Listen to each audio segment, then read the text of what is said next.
हम आचार्य भर्तृहरि कृत नीति शतकम का अध्ययन कर रहे थे, जिसके अंतर्गत अभी तक 80 श्लोकों का अध्ययन कर चुके हैं। पिछले श्लोकों में धैर्य पद्धति का अध्ययन कर रहे थे, अब उसके कतिपय अन्य श्लोकों का अध्ययन करते हैं। देखते हैं 81वां श्लोक। छिन्नो अपि रोहति तरु क्षीणो अप्युपचीयते पुनश्चंद्रा इति विमर्शन्तः सन्तः संतप्यन्ते न विलुप्ता लोके। यहाँ पे ये बताना चाहते हैं कि जो सज्जन व्यक्ति होता है वह आपत्तिग्रस्त होने पर भी व्याकुल नहीं होता, वो उसमें भी परेशान नहीं होता। देखो क्या कहते हैं, छिन्ना अपि, कटा हुआ भी, तरु माने वृक्ष, रोहती माने पुनः उग जाता है। यदि किसी वृक्ष को काट दो उसकी जड़, तो यदि उसकी जड़ हमने नहीं उखाड़ी है तो उसकी शाखा पुनः उग जाता है। छिन्ना अपि तरु पुनः रोहति, चंद्रा क्षीणा अपि पुनः उपचीयते। चंद्रा माने चंद्रमा, पुनः माने पुराण द्वारा से पुनः, उपचीयते माने वृद्धि को प्राप्त कर लेता है। चंद्रमा की जो कलाएं हैं घटती रहती है, बढ़ती रहती है। यदि वो क्षीण हो जाता है, घट जाता है, तो वह पुनः वृद्धि को प्राप्त कर लेता है। इति विमर्शन्तः सन्तः, ऐसा सोचते हुए, इति माने इस प्रकार, विमर्शन्तः माने विचार करते हुए, चिंतन करते हुए, सोचते हुए, संतः माने सज्जन जो व्यक्ति होते हैं वे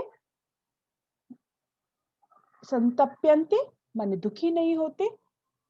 क्या कह रहे हैं, ऐसे जो व्यक्ति होते हैं वो कभी भी दुखी नहीं होते। संसार में ऐसे व्यक्ति दुखी नहीं होते हैं। तो यहाँ पे कहना चाह रहे हैं कि जैसे कटा हुआ वृक्ष होता है वो पुनः उग जाता है, घटा हुआ चंद्रमा पुनः वृद्धि को प्राप्त कर लेता है, उसी प्रकार से जो ऐसा सोचते हुए सज्जन व्यक्ति संसार में कभी विपत्ति आने पर, आपत्ति आने पर, दुख आने पर क्या नहीं होते, दुखी नहीं होते, कष्ट की स्थिति में नहीं होते। यहाँ इस श्लोक का ये भाव है। तो क्या कहना चाह रहे हैं, इसका मतलब वो धैर्यशाली हैं, धैर्य धारण करके रखते हैं, कोई विपत्ति आ जाए, कष्ट आ जाए, फिर भी वो उसमें व्याकुल नहीं होते। ऐसा नहीं है, क्योंकि हम देखते रहते हैं कि संसार में सुख और दुख तो आता रहता है। सुख और दुख मानव जीवन के अभिन्न पहलू हैं। सुख के बाद दुख आता है, दुख ऐसा देखा जाता है। चक्रवत परिवर्तन थे, सुखानी दुखानी च आती जाती है। जातस्य ही ध्रुवम मृत्यु, जातस्य ही ध्रुवम मृत्यु, और ध्रुवम जन्म मृतस्य च। जो व्यक्ति जन्म लेता है उसकी मृत्यु निश्चित है, जो मृत्यु होती है उसका फिर पुनः जन्म होता है।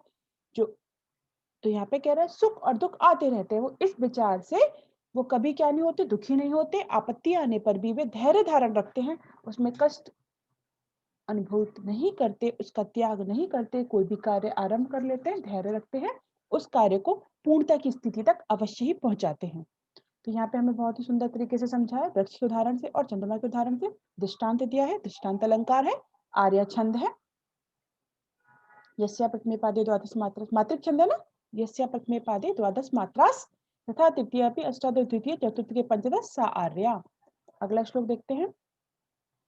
ऐश्वर्यस्य विभूषणं सुजनता शौर्यस्य वाक् संयमो ज्ञानस्य उपशमः श्रुतस्य विनयो वित्तस्य पात्रे वयः अक्रोधस्तपसः क्षमा प्रभवितुर्धर्मस्य निर्व्याजता सर्वेषामपि सर्वकारणमिदं शीलं परम भूषणम्। जो मनुष्य का सच्चरित होता है, अच्छा चरित होता है, वो उसका सबसे बड़ा आभूषण है, परम आभूषण है। इस बात को प्रतिपादित किया है और सभी के क्या क्या आभूषण वो बता रहे हैं। ऐश्वर्य से सुजनता, ऐश्वर्य का यानी समृद्धि का कौन सा आभूषण है, सज्जनता। शौर्य से वाक संयम, जो शूरवीर है, शूरवीरता का, वीरता का, वाणी पे संयम रखना। ज्ञानस्य उपशमः माने ज्ञान का, उपशमः कौन है, शांति। ज्ञान का आभूषण क्या है, शांति। श्रुतस्य विनः, जो ज्ञान श्रुत है यानी वेद शास्त्र है, जो शास्त्र ज्ञान है उसका विनय। जैसे विद्या ददाति विनयम, जो ज्ञान प्राप्त करता है तो उसमें विनय आता है। तो शास्त्र, वेद शास्त्र का विनम्रता। वित्तस्य, धन का, पात्रे वयः, अच्छे पात्र पर, सत्पात्र पर खर्च करना। जो व्यक्ति उस धन का, जिसके पास धन है उसका जो आभूषण क्या है, उसको सदुपयोग करें हम, उसको अच्छे व्यक्ति को, जो सत्पात्र है, जो उसके लिए सर्वाधिक उपयुक्त है, उसको दान देना, उसको खर्च करना। तपसः, तपस्या का क्या विभूषण है, क्या आभूषण है, अक्रोधः, क्रोध नहीं करना। तपस्या का आभूषण है क्रोध नहीं करना। क्षमा प्रभवितुः, किसका, प्रभवितुः, किस क्या है, सामर्थ्यवान का आभूषण क्या है, क्षमा है। धर्मस्य, धर्म का आभूषण क्या है? निर्व्याजिता, धर्म का आभूषण है निश्चलता। सर्वेषां सर्व कारणमिदं, सभी का ये सब कारण है और सबका परम कारण कौन है? शीलम, अच्छा चरित्र, सत्चरित्र सभी का परम आभूषण है। तो सच्चरित मनुष्य का सबसे बड़ा आभूषण है, सच्चरित मनुष्य की सबसे बड़ी संपत्ति है। इसी भाव को अभिव्यक्त करते हुए कवि ने, आचार्य भर्तृहरि ने ये सारी चीजें हमें बताई हैं कि कौन सा आभूषण किस चीज का है। तो ऐश्वर्य का आभूषण क्या है? सज्जनता, सूरवीरता का वाणी पे संयम, ज्ञान का शांति, वेद शास्त्र आदि का जो शास्त्र अध्ययन है आदि उसका विनय, धन का अच्छे पात्र पर खर्च करना, तपस्या का क्रोध नहीं करना, जो सामर्थ्यवान है उसका क्षमा, और जो निर्व्याजिता धर्मस्य, धर्म का क्या है? ये शायद हमने छोड़ दिया हो पहले। धर्मस्य, धर्म का क्या है? निश्चलता। सर्वेषां सर्व कारणम इदम, सबका सब कुछ कारण है, लेकिन शीलम परम भूषणम, शील मनुष्य का सबसे, इसलिए मनुष्य का क्या है? अपने आचरण पर, अपने चरित्र पर सर्वाधिक ध्यान देना चाहिए, क्योंकि वित्त मेति च याति च, धन तो आता जाता रहता है कि, लेकिन जो चरित्र वो आता है ना, उसका आता हतस्तु हतो हतः, जो चरित्र जो है यदि उसका वो चला गया तो व्यक्ति तो नष्ट हो जाता है। व्यक्ति को चरित्र अपना, जो अपना सच्चरित्र है उसको हमेशा बना के रखना चाहिए, अच्छा आचरण करना चाहिए, पवित्र आचरण करना चाहिए, उसी से मनुष्य की महत्ता रहती है। यह बात यहाँ पे प्रतिपादित कर रहे हैं। और जैसा कि मैं आपको कई बार बता चुकी हूँ कि बीए तृतीय वर्ष में पाठ्यक्रम है, ये विषय वस्तु है, और उसमें वस्तुनिष्ठ प्रकार के प्रश्न आते हैं। तो यहाँ पर छोटा छोटा पूछा जा सकता है कि ऐश्वर्य का आभूषण है, तो उसके 4 ऑप्शन यहाँ पे कोई भी देंगे तो आपको याद रखना है कि ऐश्वर्य का आभूषण क्या दिया है यहाँ पे इन्होंने? समृद्धि का सुजनता यानी सज्जनता। तो इस प्रकार से आप ऐसे ध्यान रखेंगे। यहाँ पर शार्दूल विकीर्तम छंद है, दीपक अलंकार है, सकृद वित्तस्तु धर्मस्य भक्ता भक्तात्मनाम सैव क्रिया शुभेभ्यसु कारकस्य दीपकम। हमने समझा है कि अनेक क्रियाओं का एक कारक से, अनेक कारकों के धर्म से संबंध होना, जो दीपक अलंकार है। अगला श्लोक देखते हैं। किम तेन हेम गिरिना रजिताद्रिणा व यत्राश्चिताश्च तरवस्तर्वः एव मन्यामहे मलयामेव यदाश्रयेण कंकोल निम्बकुटजा अपि चंदना स्युः। ये कह रहे हैं यहाँ पे कि गुणवान व्यक्ति जो होता है, उस सज्जन के संपर्क में आने से क्या होता है, जो गुणहीन है वो भी क्या हो जाते हैं, अपने आप को गुणवान बना लेते हैं। सत्संगति से जो दुर्जन है वो भी अच्छी उसमें गुण विकसित हो सकते हैं, अच्छे गुण उसमें आ सकते हैं। तो यह बात यहाँ पे प्रतिपादित की गई है। जाड्यम द्यो हरति सिंचति वाचि सत्यम मानोन्नतिम दिशति पापमपा करोति चेतः प्रसादयति दीक्षु तनोति कीर्ति सत्संगति कथय किम न करोति पुंसाम। ये हम सब पढ़ चुके हैं। तो यहाँ पे क्या कहना चाह रहा है कि किसके संसर्ग से रहने, तो बहुत ही सुंदर उदाहरण से समझाया है। किम तेन हेम गिरिना, उस हेम माने स्वर्ण के, गिरिना माने पर्वत से क्या लाभ, किम रजताद्रिणा, या रजत यानी चांदी के पर्वत से भी क्या लाभ, हमें उस स्वर्ण पर्वत से या उस चांदी के पर्वत से भी क्या लाभ। क्यों? यत्र माने जहां पर आश्रित, वहां पे जो आश्रित है, वहां पे जो वृक्ष है, तरवाह तरवा है, वो तो तरवाह माने वहां जो वृक्ष है वो तो वृक्ष ही है, जो जैसे हैं वो वैसे ही रहते हैं। तो क्या कहते हैं, क्या, क्यों? हम तो मन्या महे, हम तो उसको बहुत अधिक मान देते हैं, हम तो उसे ही सर्वोच्च मानते हैं। मलयमेव, उस मलय पर्वत को, यदाश्रयेण, जिसके आश्रय को ग्रहण करके, यानी जिसकी संगति को पा करके, जिस पर्वत पर क्या होता है, कंकोल निम्ब कुटजा, कंकोल नीम तथा कुटज के वृक्ष भी, यानी जो ये कड़वे वृक्ष हैं वो वृक्ष भी चंदना शिहु, चंदन के वृक्ष हो जाते हैं।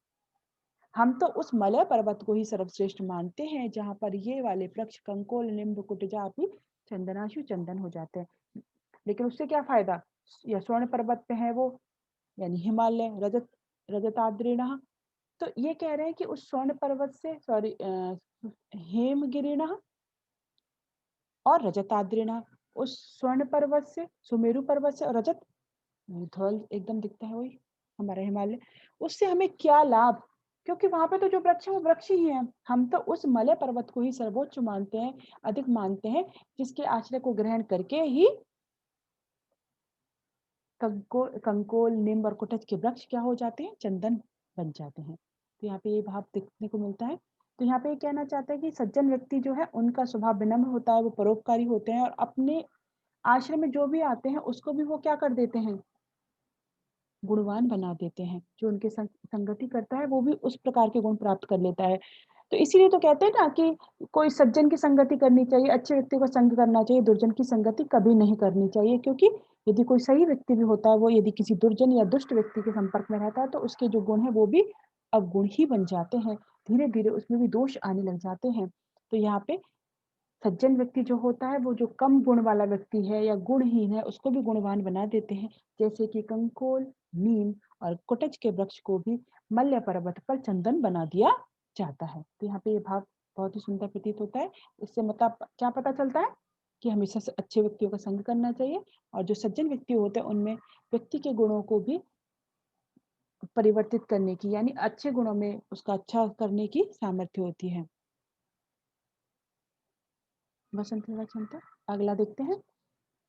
क्वचित पृथ्वी सह्यः क्वचिदपि च पर्यंक शयनः क्वचित् शाकाहारा क्वचिदपि च शाल्योदन रुचि क्वचित् कंठाधारी क्वचिदपि च दिव्यांबरधरो मनस्वी कार्यार्थी न गणयति दुखम न च सुखम। बहुत ही सुंदर श्लोक है।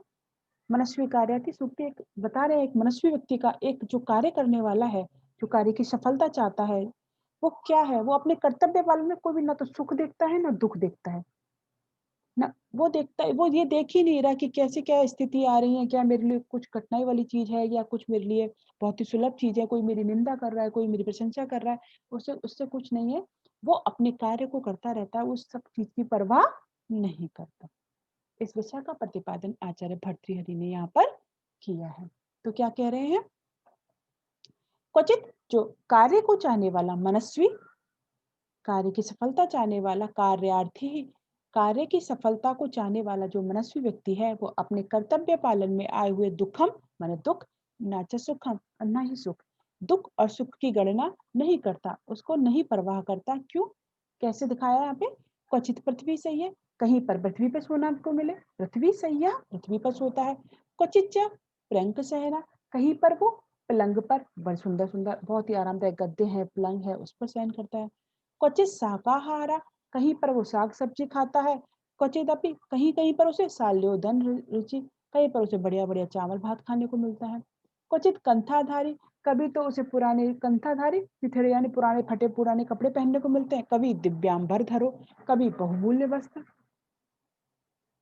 ऐसी स्थिति होने पर भी, यानी कहीं कोई सुख की स्थिति या दुख की स्थिति, उनकी वो गणना नहीं करता, वो अपने कार्य में लगा रहता है, धैर्य पूर्वक लगा रहता है, और अपने कार्य को सफलता के प्रति, पूर्णता के प्रति जरूर लेके जाने की प्रयास करता रहता है और लेके भी जाता है। तो यहाँ पे एक मनस्वी और कार्य की सफलता चाहने वाले व्यक्ति का स्वभाव बताया गया है, और इससे प्रेरणा दी गई है कि इन सब चीजों में सुख दुख, जैसे कि आप लोगों का अध्ययन है, कोई सुख आ रहा है, विपत्ति आ रही है, कोई कष्ट आ रहा है, उन सबको ध्यान, हमारा मेन जो लक्ष्य है हम उसे प्राप्त करने के लिए हमें हमेशा तत्पर रहना है, उसमें लगे रहना है। ये नहीं कि हमें मतलब कोई कष्ट आ गया, कोई विपत्ति आ, कोई विघ्न आ गया तो हम छोड़ दें उस कार्य को, ऐसा नहीं है, उसमें आगे चले। इस प्रकार के हम लोग कई बार देखते हैं, कुछ बच्चे होते हैं कि उनको विवाह आदि हो जाता है, गांव में जो लड़कियां आदि हैं उसके बारे में छोड़ देती हैं, या फिर कुछ और तरह की दिक्कत आ जाती है, कभी कभी हो सकता है फाइनेंशियल प्रॉब्लम हो, तो इन सब चीजों को नहीं देख करके काम को पूरा करना चाहिए। एक ये हमें छोटी एक सीख मिलती है, जबकि यहाँ पे तो किसी एक महान मनस्वी और कार्यार्थी व्यक्ति का स्वभाव बताया गया है।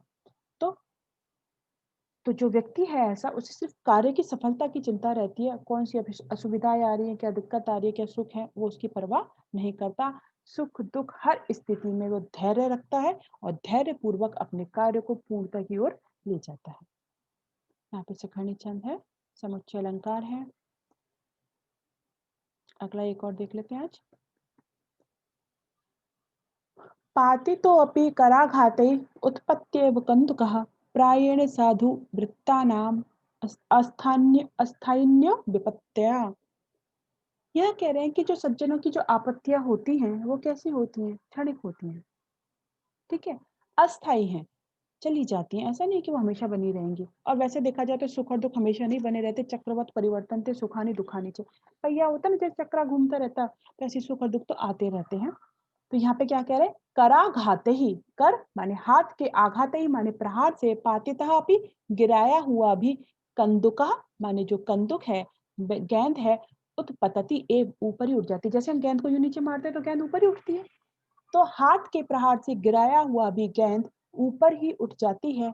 तो यहाँ पे क्या कहना चाह रहे हैं उससे, प्रायेण साधु वृत्तानाम, प्रायेण माने सामान्यतः अधिकतर, साधु वृत्तानाम माने जो सज्जन है, जिनका स्वभाव साधु है, साधु वृत्ति है जिनकी, ऐसे सज्जनों की, अच्छे चरित्र वालों की विपत्तया, विपत्तियां, आपत्तियां अस्थायी, अस्थायी होती है, माने हमेशा नहीं बनी रहती। तो ऐसे सज्जन व्यक्तियों की जो विपत्ति है, आपत्ति है, वो हमेशा नहीं रहती, अपितु उनका बहुत ही जल्दी, क्योंकि वो धैर्यपूर्वक उसका सामना करते हैं, तो उसके उन्हें हम अवश्य ही कोई ना कोई समाधान मिल जाता है। तो यहाँ पे कहना क्या चाह रहे हैं, सज्जन अत्यंत धैर्यशाली होते हैं, उनकी आपत्तियां अधिक समय तक रुकने वाली नहीं होती, जिसे उन्होंने ज्ञान के माध्यम से बहुत सुंदर तरीके से समझाया है। तो अच्छे आचरण करना चाहिए, इससे हमें सीख मिलती है, और सदैव थोड़ा धैर्य रखना चाहिए। सुख है तो दुख है तो सुख आएगा, विपत्तियां, उसका कोई ना कोई समाधान निकलेगा, हल निकलेगा, उसके लिए प्रयास करना चाहिए। ये नहीं कि हम उस कार्य को छोड़ दें या किसी भी स्थिति में अपने धैर्य को खोके कोई गलत मार्ग पर अनीतिपूर्ण आचरण हम लोग नहीं करें। यहाँ पे ये हमें बहुत ही सुंदर सीख मिलती है। गेंद के दृष्टांत से समझाया गया, तो दृष्टांत अलंकार है, अनुष्टुप छंद है यहाँ पर। इस प्रकार आज हम यहीं तक रखेंगे, अगली क्लास में हम आगे के श्लोकों का अध्ययन करेंगे।